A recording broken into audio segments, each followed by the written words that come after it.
Menta perlok nwara HP ke kubur. Kan North Korea kan terbom ya ke pelintama Amerika. Ka threat ka bahe jong Kim Jong Un. Tong ni sengap.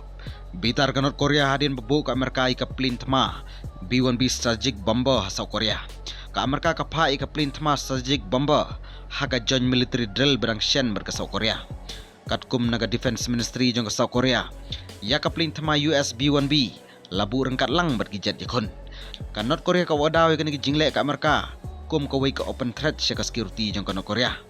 Unong aktin nakam taga defense ministry jong North Korea. Uong ya kane bagadai ke jingle turmur. Kan North Korea ka byrngem bakan jubab daga jingdom syaka US bomber drill. Ka jingbu ya ka B-1B kan sakalalong ka rutin practice sipai. Ong unong aktin ka defense ministry jong North Korea.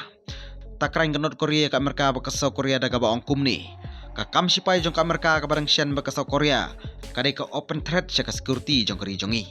Ka South Korea ka kentat jaga jing wadaw jong ka North Korea. Ka ong baka kam sipai kadai ka jingeda ya ka jinglong tenrai. Ha ka wei pergaliang ka Amerika ba South Korea kin sedang ru ya ka joint exercise ka ba RTO. Kani ka exercise ka ba tip kum ka freedom flag kan showcase ya ka 5th generation steel fighter jets. Kani ka jing kanat kansan hapding ka Amerika ba North Korea ka long sensitive. Penjur ka North Korea ka jing tas missile jong ka hakini ki banai balaleng.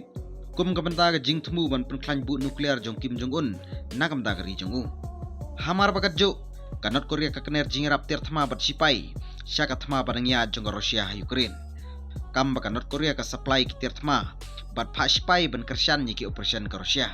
Kani ka jingle jong North Korea ka lapan kusla jingmut ya ka pertai barok away. Namar ba ka ki jingmut shalandet jong Kim Jong Un. Khubli shibun story telo London Network Daily Post.